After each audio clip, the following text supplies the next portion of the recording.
ازيكم يا شباب، عاملين ايه؟ يا رب تكونوا بخير. في الفيديو اللي فات اتعلمنا مع بعض العمليات الحسابية اللي هي الجمع والطرح والقسمة والضرب. في الفيديو هنتعلم مع بعض ان شاء الله عمليات المقارنة اللي هي ال comparison operator. انت مثلا عندك متغير من نوع انت اسمه number 1 بيساوي 10، تمام. وعندك متغير تاني من نوع انت برضه اسمه number 2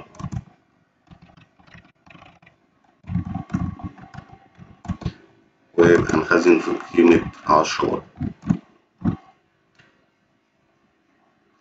طيب انت دلوقتي عايز تقول له قارن لي بين الرقمين دول او المتغيرين دول، عايز تشوف مين فيهم الأكبر مين فيهم الأصغر، هل بيساووا بعض ولا لأ. هتعمل إيه؟ هتيجي تنشئ متغير تالت من نوع بول.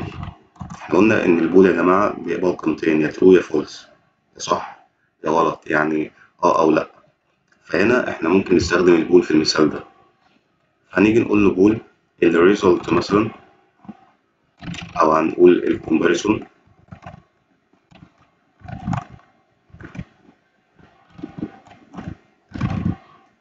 تمام، اللي هي مقارنة، بتساوي نمبر 1 أكبر من نمبر 2، ونحط في الآخر سيمي كولن. طب احنا ليه في الاخر حطينا سيمي كولن وما حطيناش القيمه اللي بياخدها البول اللي هي ترو او فولس؟ لان احنا هنا بنخليه هو اللي يعمل وجه المقارنه ويرد علينا بالعمليه اذا كانت صح او غلط. بمعنى، خلينا نشوف مع بعض. هنقول ان نمبر 1 القيمه بتاعته 11، فانا هنا باجي اقول له اعمل لي متغير من نوع بول اللي هو بياخد قيمه ترو او فولس، وهنستخدمه بحيث ان هو يرد علينا ان احنا مش هنديله القيمه بتاعته. فبقول له متغير بول اسمه كومباريسون اللي هي العملية الحسابية، نمبر 1 أكبر من نمبر 2. فأنت لو جيت عملت ران هنا هيرد عليك بحاجة من الاتنين، يا ترو يا فولس. للأسف احنا نسينا نعمل برنت هنا، نعمل برنت للكومباريسون، وهنعمل ران تاني مع بعض. هيطبع لك ترو، طبع لك ترو لأن نمبر 1 أكبر من نمبر 2. نمبر 1 يا جماعة القيمة بتاعته 11، نمبر 2 القيمة بتاعته 10، فرقم 11 أو العدد 11 أكبر من 10، فطبع لك ترو إن العملية صحيحة، تمام. أما لو كنت جيت قلت له هل نمبر 1 أصغر من نمبر 2، هل ال 11 أصغر من ال 10، لو جيت عملت رن هتلاقي طبع لك فولس، تمام، لأن رقم 11 أكبر من رقم 10 مش أصغر منه. ماشي.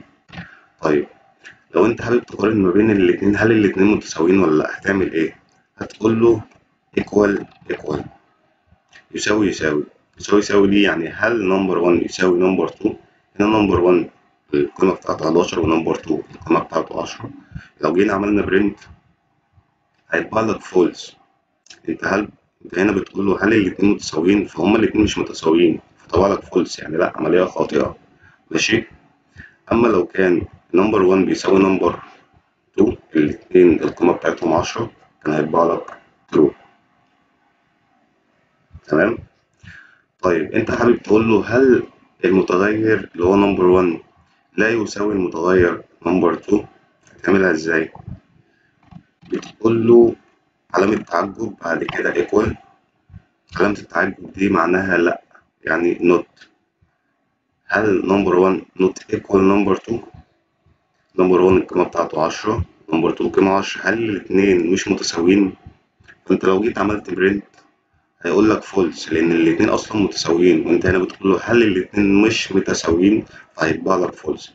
اما لو كان حد فيهم اكبر من التاني، 11 مثلا، 11 و10، لو كنت جيت عملت رن كان هيطبع لك ترو لان الاتنين مش متساويين.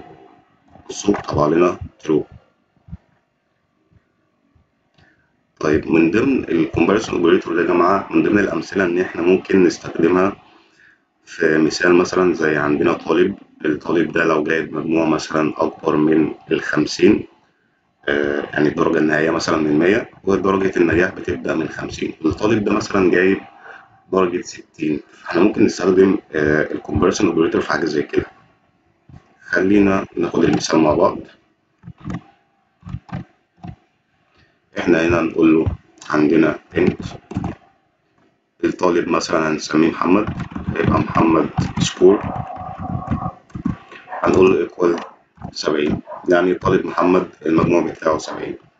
وهنيجي نقول له هنا انت ميد سكور مثلا، اللي هو الدرجة أو نص الدرجة بتاعت النجاح، من 50 ايكوال 50، ونحط السيم كود. هتيجي بعد كده تعمل متغير من نوع بول، وهتشوف الفاينل ريزلت بتاع العملية دي، هنسميها برضو الريزلت بتساوي محمد سكور أكبر من الميد سكور اللي هو 50، وتحط السيمي كولن. فلو جيت عملت برنت للريزلت وعملت ران كده، هيعمل عملية المقارنة يشوف هل السكور بتاع محمد أكبر من الميد سكور ولا لأ. فلما جه عمل مقارنة ولقى إن محمد جايب درجة 70، درجة النجاح بتبدأ من 50، فطبعا ال70 أكبر من 50، فطبع لك ترو، قال لك ترو. أما لو كان العكس، مثلا محمد جايب 40 مثلا، فكان هيطبع لك فولس. بصوا كده.